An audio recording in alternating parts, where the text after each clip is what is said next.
Chào bạn, có mấy hội viên có bí mình đối về thế là ngày Tài Nông và liên kết với của Bình chứng dân tộc Việt Nam. Xin lỗi, mình thực sự không muốn nói. Tại vì lần trước mình đã có nói về chủ đề là sự thăng trầm của thế lực hậu tộc trên biển và trên núi của Việt Nam. Kết quả là có hội viên phản ứng rằng họ có cảm thấy rằng tình cảm dân tộc của họ bị tổn thương. Sau đó có nhiều người bỏ hội viên. Thế tại sao mình phải xài nhiều thời gian vào công sự tích tụ nhiều tài liệu tiếng Việt, tiếng Trung và tiếng Anh, sau đó bị người ta phản nàn và mất thu nhập? Nếu không may mắn, có lẽ thậm chí có người chỉ trích mình phản động, chia rẽ tình cảm dân tộc của người Việt Nam, sau đó mình phải bỏ kênh xin lỗi trên mạng và biến mất khỏi mạng xã hội Việt Nam. Tuy nhiên, số view của kênh mình ít đến thế, trên thực tế không có ai có rảnh đối phó mình. Dù sao, mình thực sự không muốn nói về chủ đề liên quan đến sự hình thành của dân tộc Việt Nam nữa. Mình cũng rất tôn trọng tình cảm dân tộc của người Việt Nam. Tôi có khi có cảm thấy một chút ngạc nhiên. Ví dụ mấy năm trước, nhà nghiên cứu Việt Nam có đưa ra kết luận rằng bộ gìn của người Việt rất tương tự với người Thái Lan. Cũng có được phỏng vấn trên chương trình TV. Khi đó mình cũng có đọc bình luận ở bên dưới và có phát hiện rằng hình như nói bộ gìn người Việt là gần gũi với người Thái Lan. Đó sẽ khiến nhiều người Việt Nam cảm thấy bị xúc phạm. Tuy nhiên, cũng có người ngạc nhiên rằng tại sao bộ gìn của người Việt không gần gũi với người Trung Quốc nhiều hơn. Mình không biết tại sao có người Việt cảm thấy bị xúc phạm, liệu rằng họ thấy bộ gìn của người Việt nên là độc nhất trên thế giới. Thì đó cũng là tương tự với nhận thức của một số người Trung Quốc. Bây giờ nhà khảo cổ Trung Quốc đang nỗ lực chứng minh rằng ngoài châu Phi ra, Trung Quốc là nơi nguồn gốc của dân chủng phân động. Tức là dân chủng phân động không phải là tiến hóa từ Homo erectus của châu Phi mà là từ Homo erectus của Trung Quốc, có lẽ là người vần Bắc Kinh. Hình như ở Việt Nam cũng có di tích của Homo erectus, có lẽ nhà khảo cổ Việt Nam cũng có thể giống như người Trung Quốc đi nỗ lực chứng minh rằng dân chủng Việt Nam có quá trình tiến hóa tốt nhất ngoài châu Phi, người Việt Nam là dân chủng tân nhất. Thế nếu vậy, đó có thể ủng hộ giả thuyết của mình, cố tạo tay của người Việt có thể dẫn lại tiếng ồn ào rất lớn. Người Việt là dân chủng tiến hóa hơn Homo sapiens, có lẽ được gọi là Homo erectus. Erectus có nghĩa là thính giác trong tiếng Latin. Homo erectus có thể phiên dịch thành người thính giác. Thật ra đối với mình là không ngạc nhiên bộ gìn người Việt là gần gũi với người Thái Lan. Các bạn có biết không? Nhà vua khai quốc của Thái Lan Rama I, bố của ông ấy là quý tộc của người Môn, mẹ là xuất thân từ gia tộc kinh doanh của người Châu Châu ở Thái Lan, cho nên huyết thống hoàng gia Thái Lan ít nhất bao gồm 3 nguồn: người Môn, người Thái và người phương Nam Trung Quốc. Thế huyết thống người Việt có bao gồm 3 nguồn này không? Không cần sử dụng phương tiện khoa học để xem xét bộ gìn. Chỉ nhìn màu ngôn ngữ ta có thể phát hiện tiếng Việt có bao gồm 3 nguồn này rồi.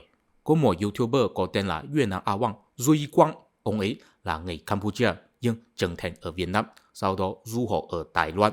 Bây giờ đang có chương trình trao đổi sinh viên ở Thái Lan, cho nên ông ấy biết nói nhiều ngôn ngữ. Ông ấy đã có nêu ra mấy ví dụ từ ngữ tiếng Việt có phát âm tương tự với tiếng Thái, tiếng Khmer và tiếng Môn. Mấy bạn chú ý, trong ngôn ngữ họ, khi phán đoán ngữ hệ của một ngôn ngữ phải xem xét những từ ngữ rất đơn giản hay cụ thể, ví dụ con số hay gia súc, tại vì rất ít khả năng là người ta sẽ nhập khẩu từ ngữ đơn giản như vậy từ văn hóa khác, chắc là 3 nguồn từ nội bộ mình. Cho nên nếu có 2 ngôn ngữ, từ ngữ cơ sở của họ đều có phát âm giống nhau thì có thể phán đoán rằng họ có nguồn gốc giống nhau. Theo Việt Nam A Wang Duy Quang, Châu, Trang, Khoa của tiếng Việt có phát âm tương tự với tiếng Môn, mẹ, con, cháu, chân, tay có phát âm tương tự với tiếng Khmer, luộc, tuổi, mực, vòng có phát âm tương tự với tiếng Thái. Bây giờ theo ngôn ngữ họ, tiếng Việt, tiếng Môn và tiếng Khmer là thuộc về ngữ hệ Austroasiatic, tiếng Thái là ngữ hệ Tây Kha Đai. Các bạn có thể thấy trên bản đồ này, ngữ hệ Austroasiatic là phân bố ở ven biển, còn Tây Kha Đai là từ vùng núi của Trung Quốc, đặc biệt là Quảng Tây, phân bố đến Thái Lan. Đó cũng là phù hợp với chuyện kể lịch sử của Thái Lan. Người Thái là từ Quảng Tây và Vân Nam hướng Nam di cư đến Thái Lan. Nói đơn giản là ngữ hệ Tây Kha Đai bao gồm từ bộ là vùng núi giữa Trung Quốc và bán đảo Đông Dương. Ngữ hệ Austroasiatic là bao gồm từ bộ là ven biển của bán đảo Đông Dương. Bây giờ lãnh thổ của cả Việt Nam và Thái Lan đều có bao gồm khu vực ven biển và vùng núi của bán đảo Đông Dương và cũng có tiếp nhận nhiều di dân từ phương Nam Trung Quốc. Cho nên nếu nói rằng bộ gìn của người Thái có hỗn hợp người dân từ khu vực ven biển và vùng núi của bán đảo Đông Dương và phương Nam Trung Quốc Thì bổ trình của người Việt cũng sẽ không khác biệt nhiều lắm, trừ vì người Việt có quá trình tiến hóa đơn nhất. Cho nên nếu nói bổ trình của người Việt là gần gũi với người Thái, mình thực sự không thấy có gì đáng ngạc nhiên.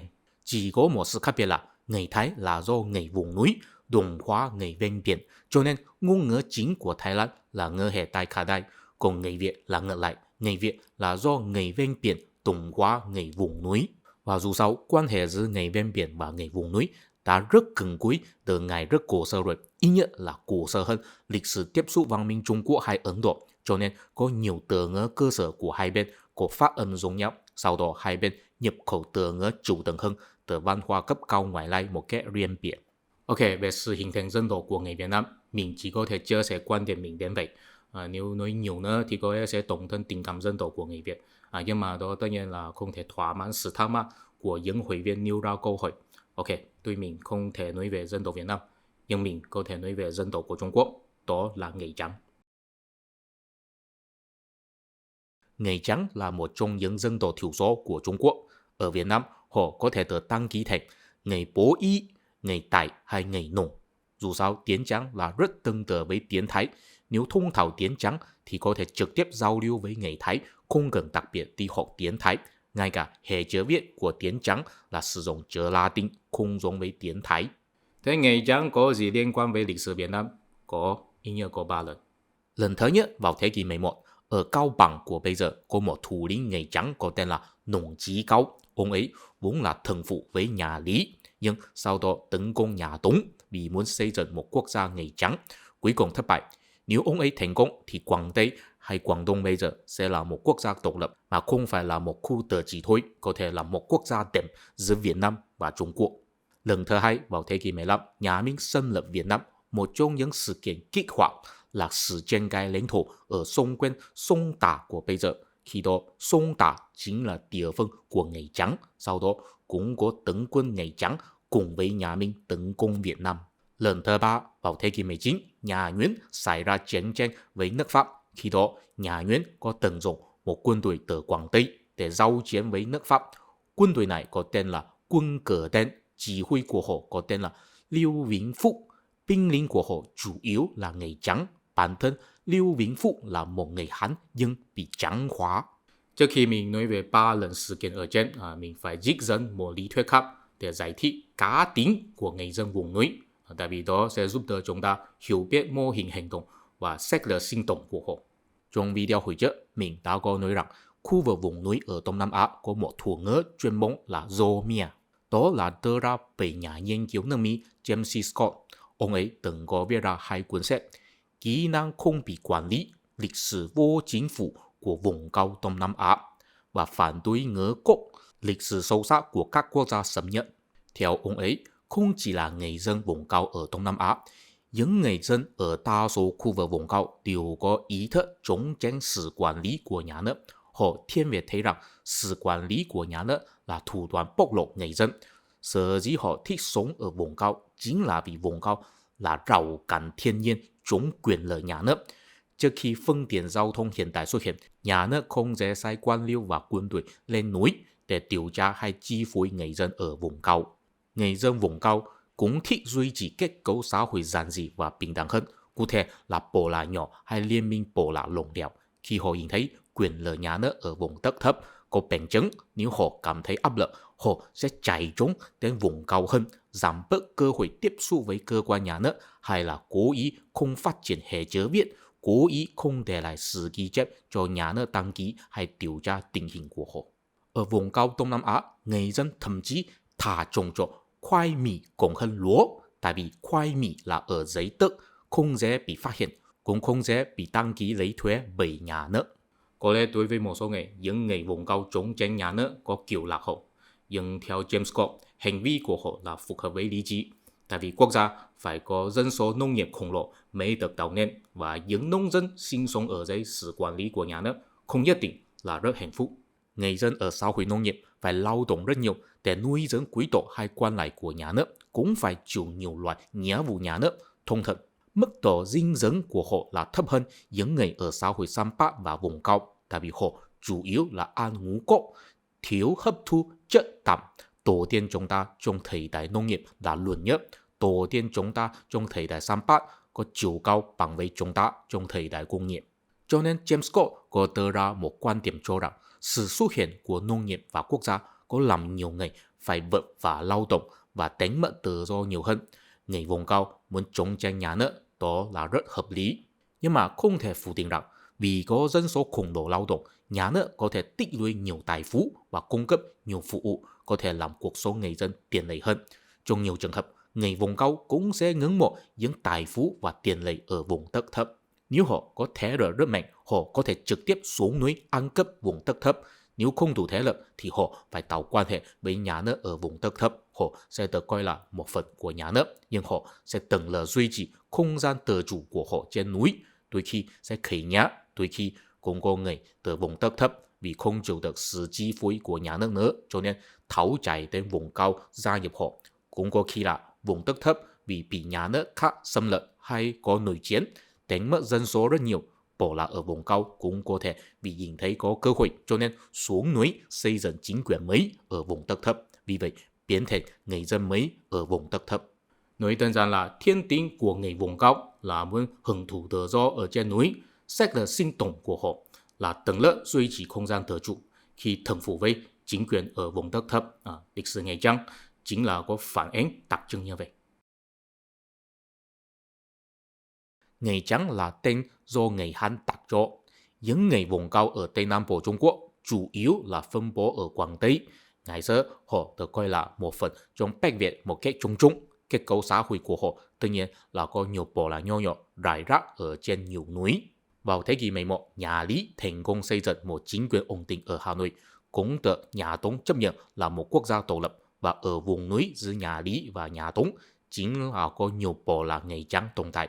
Khi đó, khu vực này được coi là Quảng Nguyên Châu, bây giờ thì là thuộc về Cao Bằng. Nhà Lý gọi những bộ lạc này là Tây Nùng, nhà Tống gọi họ là Man. Khi đó, trong những bộ lạc này có mấy gia tộc lớn, đó là họ Vi, họ Chu, họ Hoàng và họ Nùng. Thủ lĩnh của họ đôi khi đấu tranh nhau, cũng có phân châm ngoại giao riêng biệt, cụ thể là cách tạo quan hệ với chính quyền ở vùng đất thấp.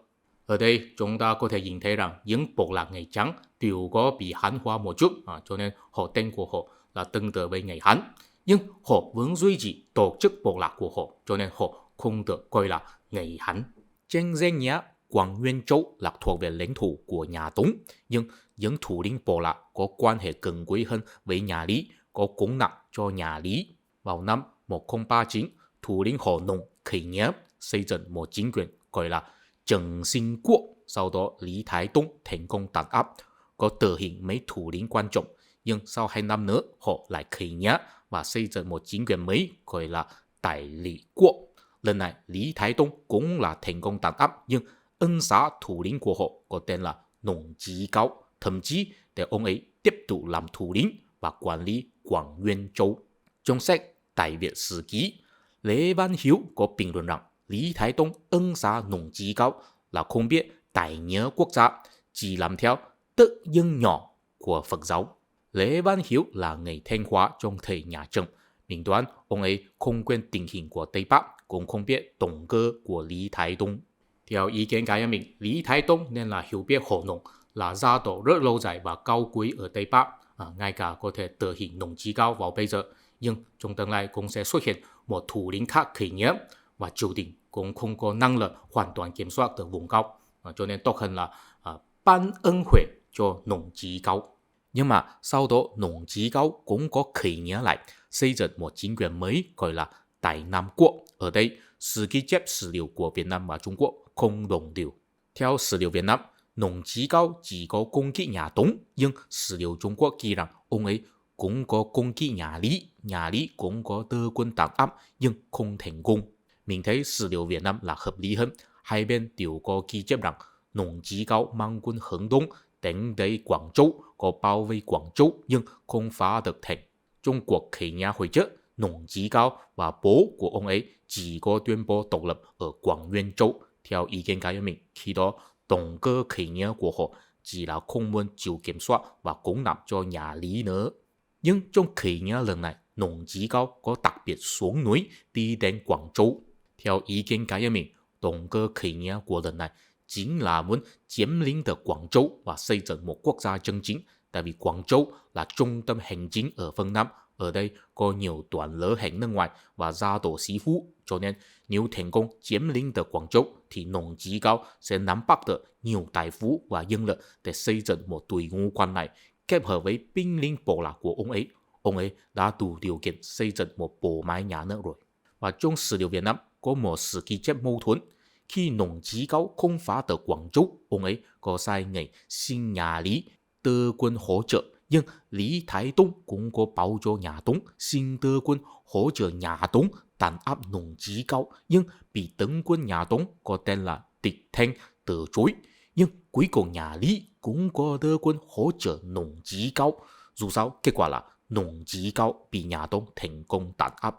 Theo ý kiến cá nhân mình, khởi nghĩa lần này của Nồng Chí Cao là một cuộc hợp tác với Lý Thái Tông. Lý Thái Tông hy vọng Nồng Chí Cao có thể thành công xây dựng một quốc gia độc lập ở Quảng Châu, là một nước đẹp giữa Việt Nam và Trung Quốc, giảm bớt áp lực từ nhà Tống.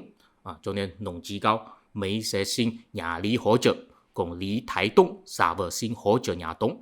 Thật ra là muốn lén hỗ trợ Nồng Chí Cao, nhưng có bị Tịch Thanh phát hiện cho nên bị từ chối.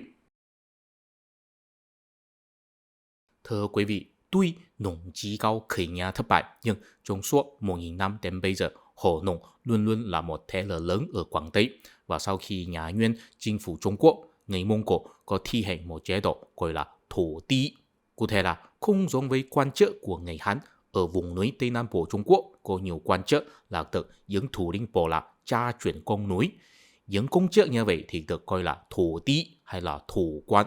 Đó có thể chứng tỏ rằng Vương triều Trung Nguyên không bao giờ có thể hiệu quả kiểm soát vùng núi. Đến thế kỷ 15, nhà Hồ và nhà Minh có xảy ra tranh cãi lãnh thổ ở Tơ Minh Phủ, đó là Sông Tả của bây giờ. Thổ quan ở đây là Hồ Hoàng. Trong video hồi trước, mình cũng đã có nhắc tới rồi. Sau khi Hồ Quế Ly soán vị, có một người có tên là Trần Thiên Bình, tự xưng mình là tông thất của nhà Trần, được nhà vua nước Lào Tư quân bảo hộ đi cảm mạ với Minh Thành Tổ ở Nam Kinh, yêu cầu nhà Minh chủ trì chính nhớ. Đúng rồi, khi đó nhà vua nước Lào cũng có tiếp nhận nhà Minh sắc phong làm thổ quan. Công chức chính thức gọi là Tuyên ủy sử. Sau đó nhà Minh sai thổ quan ở Tơ Minh Phủ có tên là Hoàng Trung mang quân bảo hộ Trần Thiên Bình về Việt Nam. Theo sử liệu Trung Quốc, Hoàng Trung chỉ mang quân 5.000 người và sau đó bị Hồ Hán Thân攻kích. Trần Thiên Bình bị bắt cóc và tử hình. Còn theo sử liệu Việt Nam, Hoàng Trung mang quân 100.000 người và攻kích nhà Hồ bất đắc dĩ phản kích. Hoàng Trung chủ động thả ra Trần Thiên Bình cho nhà Hồ, vì vậy được thả ra về đi. Sau đó nhà Hồ tử hình Trần Thiên Bình. Dù sao kết quả là Minh Thành Tổ quyết định đưa quân xâm lược Việt Nam, trong đó có nhiều bộ đội là binh lính bộ lạc của Vân Nam và Quảng Tây.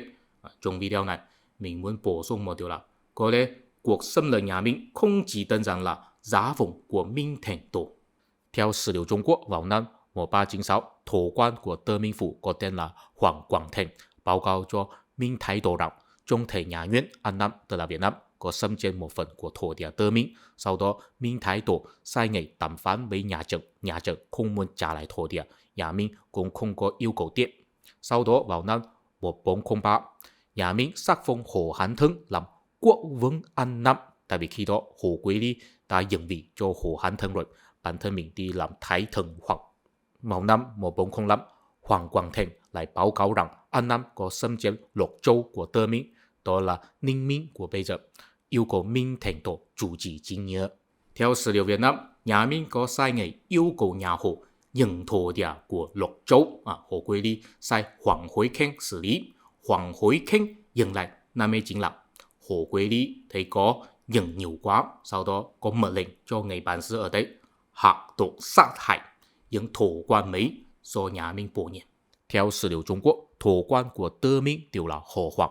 Hồ không phải là do triều đình trực tiếp bổ nhiệm mà là do gia tộc lớn ở đây tự tìm người đồng tộc đảm nhiệm. Cho nên những thổ quan bị Hồ Quế Ly hạ độc sát hại, Hồ cũng là người đồng tộc của Hoàng Trung. Hoàng Trung là người mang quân bảo hộ Trần Thiên Bình nhập vào Việt Nam. Chính là ông ấy báo cáo cho Minh Thành Tổ rằng Hồ Hán Thân đưa quân bắt cóc Trần Thiên Bình, không tôn trọng sự sắp xếp của hoàng đế. Mấy bạn chú ý, trước khi đó nhà Minh đã chấp nhận địa vị chính thống của nhà Hồ rồi. Sau khi Trần Thiên Bình yêu cầu nhà Minh chủ trì chính nghĩa, Minh Thành Tổ báo cho Hồ Hán Thân rằng nếu mày thực sự giao động Trần Thiên Bình đối xử như quân chủ thì sẽ sắc phong mày làm tức vị cung, có phong địa lớn, có thể để lại cho công cháu một cái vĩnh viễn. Tiếp theo là suy đoán của mình, có lẽ đó sẽ tổn thương tình cảm dân tộc của một số người.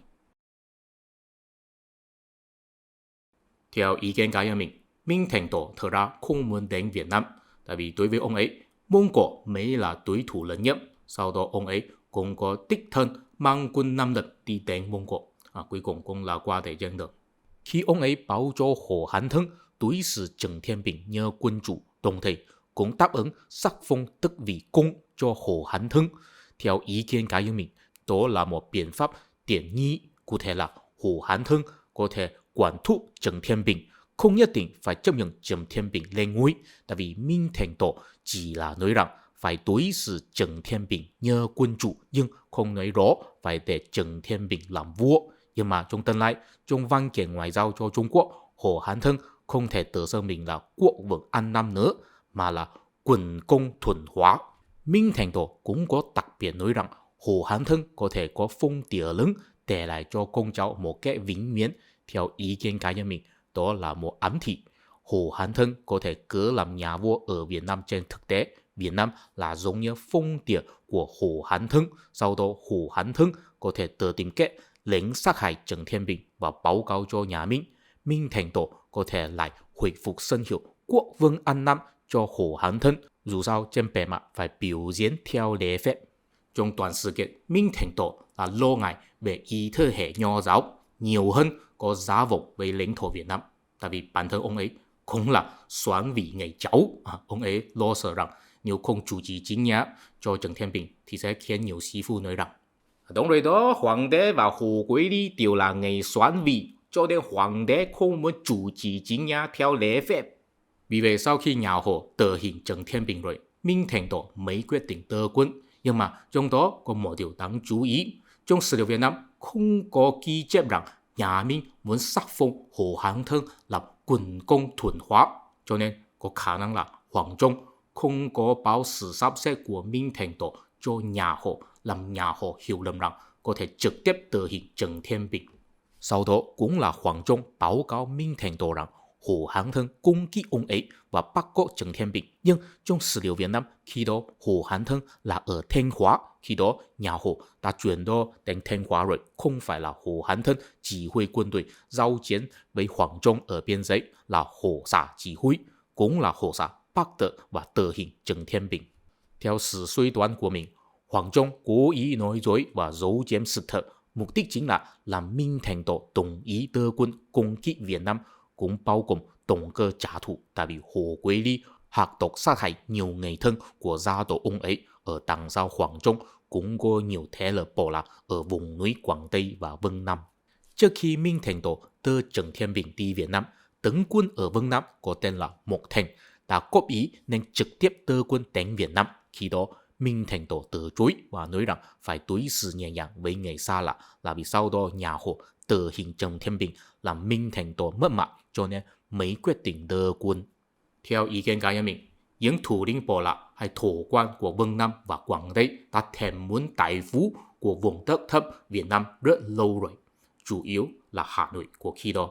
Vào năm 1397, khi Hồ Quý Ly chưa chính thức lên ngôi, ông ấy đã chuẩn bị chuyển đó đến Thanh Hóa. Khi đó cũng có người góp ý từng chuyển đó, nhưng Hồ Quý Ly không nghe. Có lẽ đó khiến những thủ quan trên núi của Trung Quốc thấy Hà Nội sẽ thiếu binh lực phòng thủ, họ có cơ hội chiếm đoạt tài phú của Hà Nội. Đến khi nhà Minh cung kích Việt Nam, theo sử liệu Việt Nam, sau khi quân đội nhà Minh phá được Hà Nội rồi, thì ngay lập tức cướp bóc tài sản và cô gái và đưa đến Nam Kinh. Nhưng theo sử liệu Trung Quốc, sau khi quân đội nhà Minh phá được Hà Nội rồi, quân đội nhà Hồ tốc phá cung điện, thậm chí trên tầng rút quân cũng có lấy đi nhiều tài phú của người dân, khiến người dân phản nàn. Theo ý kiến cá nhân mình, sau khi những binh lính nhà Minh cướp bóc tài sản của Hà Nội rồi, họ không có đưa đến Nam Kinh như sử liệu Việt Nam đã ghi chép. Trên thực tế, họ nuốt hết những tài phú và báo cáo cho triều đình rằng nhà Hồ tự lấy hết tài phú của người Việt Nam. cho nên họ không có chiếm được nhiều chiến lợi phẩm mà có thể giao cho triều đình. Thưa quý vị, chế độ thủ quan của Trung Quốc có tiếp tục đến nhà Thanh, nhưng đến khi hoàng đế Ung Chính lên ngôi, ông ấy quyết định phế truất chế độ này, không để thủ quan được tra chuyển con nối nữa, muốn trực tiếp bổ nhiệm quan lại như ở khu vực ngày Hán. Kết quả là khiến nhiều chiến tranh xảy ra ở vùng núi Tây Nam Bộ. Nhưng nói chung, triều đình là bên thắng lợi, những người dân Bộ Lạc Ngày Trắng bị bắt buộc hỗ trợ Hán tham gia khoa cử để làm quan, dần dần bị Hán hóa, thậm chí tự xưng mình là người Hán. Tuy họ vốn là tầng lớp tinh hoa của Ngày Trắng, tại vì nếu không phải vốn là tầng lớp tinh hoa thì sao mà có tiền mua xe và tuyển dụng giáo viên hỗ trợ Hán, sau đó tham gia khoa cử và trở thành quan lại. Kết quả là chỉ có những người Trắng phía dưới có thể gìn giữ bản sắc dân tộc của người Trắng. Họ phải sinh sống trên núi và có duy trì quan hệ Bộ Lạc vốn có một điều trớ trêu là khi những người Trắng lựa chọn Hán hóa, họ sẽ đánh mất nguồn sức sống của họ. Đó chính là lực lượng quân sự của Bộ Lạc. Họ sẽ biến thành sĩ phu hay nông dân mà hoàng đế có thể tùy ý chi phối. Vào thế kỷ 19, phong trào Thái Bình Thiên Quốc bùng nổ ở Quảng Tây, sau đó lật qua toàn phương Nam Trung Quốc. Lãnh tụ khởi nghĩa là Hùng Tu Toàn, ông ấy là người Hán khách gia. Người khách gia thực ra là sinh sống trên vùng cao, cho nên họ không phải bị hoàn toàn Hán hóa, có gìn giữ một số quan hệ Bộ Lạc truyền thống. Và trong quân đội của Hùng Tu Toàn có nhiều tướng quân và binh lính là người Trắng, ví dụ Tây Vân, Tiêu Chiểu Quý, Bắc Vân, Vi Sơn Huy, Dực Vân, Thạch Tạc Khai. Chính là vì họ không bị Hán hóa nhiều, cho nên có năng lực tổ chức người dân Bộ Lạc khởi nghĩa. Tuy trải qua 14 năm, Thái Bình Thiên Quốc bị đàn áp, nhưng có nhiều tướng quân không có bị truy tố, thậm chí được chiêu án, trở thành vũ quan của nhà Thanh. Trong đó có một bộ đội có tên là Quân Cờ Đen, đó là do người Trắng Ngô Công sáng lập. Sau khi Ngô Công qua đời, Lưu Vĩnh Phúc trở thành chỉ huy. Lưu Vĩnh Phúc là xuất thân từ Khâm Châu. Nếu ông ấy không phải là người Trắng, cũng là một người Hán bị trắng hóa. Đó có nghĩa là có được tiếp nhận vào quan hệ Bộ Lạc của người Trắng. Binh lính của Quân Cờ Đen chủ yếu là người Trắng. Sau khi Thái Bình Thiên Quốc bị đàn áp, họ có chạy trốn đến Lào Cai của Việt Nam. Khi bắt đầu có giao chiến với nhà Nguyễn, sau đó từ nhà Nguyễn chiêu án, nhưng tuy khi cũng có tiếp nhận mệnh lệnh của tướng quân nhà Thanh ở Quảng Tây. Trong thuật ngữ hiện đại, họ nên gọi là lính đánh thuê quốc tế. Dù sao sau đó, họ có hỗ trợ nhà Nguyễn chống cờ nước Pháp, cũng có làm ra chiến công rất nhiều. Đến năm 1885, nhà Thanh từ bỏ quyền tông chủ với Việt Nam, Quân Cờ Đen giải tán, Lưu Vĩnh Phúc về đi Trung Quốc làm quan. Nhưng có một tướng quân có tên là Lân Tam Kỳ để lại ở Việt Nam, tiếp tục lãnh đạo một nhóm binh lính cũ của Quân Cờ Đen, tiếp tục chống Pháp, thậm chí sau đó có kéo quân chiếm lấy kinh đô Luang Prabang của nước Lào. Dù sao cuối cùng cũng投hàng cho nước Pháp. Thưa quý vị, bây giờ cũng là càng ngày càng ít người biết nói tiếng Trắng rồi. Những người biết nói tiếng Trắng đều là những người sinh sống trên núi hay là nông thôn rất lạc hậu. Đó cũng là một quá trình Hán hóa, nhưng mà bản thân người Trắng cũng là một phân loại dân tộc chung chung thôi. Tiếng Trắng và tiếng Thái có nguồn gốc giống nhau, dù văn hóa người Trắng sẽ bị biến mất trong văn hóa Hán, nhưng cũng có một văn hóa Thái lưu hành trên quốc tế, cho nên chúng ta cũng không cần cảm thấy tiếc quá về văn hóa Trắng. Mình thấy bản thân người Trắng cũng không quan tâm nhiều lắm. Bây giờ ở Myanmar vẫn có một số quân Việt tồn tại ở trên vùng cao Đông Bắc Bộ. Thực ra họ là hậu duệ của gia tổ thủ quan của nhà Thanh, giống như tổ tiên của họ trên danh nhà họ thần phục với chính quyền ở vùng đất thấp, nhưng nó là duy trì không gian tự chủ trên núi. Vì làm được điều đó, họ sẽ hợp tác với chính quyền khác. Bây giờ ở khu vực Kokhan của Myanmar, chính là có nhiều quân Việt vừa tiếp nhận sự hỗ trợ từ Trung Quốc, vừa giao chiến với chính phủ Myanmar, nhưng cũng có đấu tranh với nhau. Trong đó có một số bị cảnh sát Trung Quốc truy tố vì có tuyển dụng nhiều người Trung Quốc làm lừa đảo viễn thông và sòng bạc trực tuyến. Khu vực Kokhan là thuộc về tiểu bang Shan, ngôn ngữ của dân tộc Shan thực ra rất tương tự với tiếng Thái. Họ sẽ được phân loại thành người Tài ở Trung Quốc, người Tàn ở Việt Nam, nhưng mà những quân Việt thân Trung Quốc là được coi là người Hoa, và họ cũng có sử dụng chữ Hán. Trong khu vực của họ, không chắc họ vốn là giống như người Trắng là dân tộc thiểu số trên núi, sau đó bị Hán hóa, hay là họ vốn là người Hán từ Trung Nguyên di cư đến đây. Dù sao, bây giờ ở vùng cao, giữa bản đảo Đông Dân và Trung Quốc có nhiều thế lực vẫn gìn giữ quan hệ Bộ Lạc cũ. những giao đồ thủ lĩnh vẫn tồn tại, dù là từ đăng ký thành người Hán hay là dân tộc thiểu số, họ không phải người nguyên tử như người Hán ở vùng đất thấp. Có lẽ trong tương lai, nếu Trung Quốc xảy ra vấn đề, họ có thể chiêu tập người đồng hương, tổ chức quân đội ở trên núi, sau đó xuống núi, có thể là khởi nghĩa hay giúp đỡ chính phủ chống cự ngoại xâm, giống như tổ tiên của họ vào ngày xưa.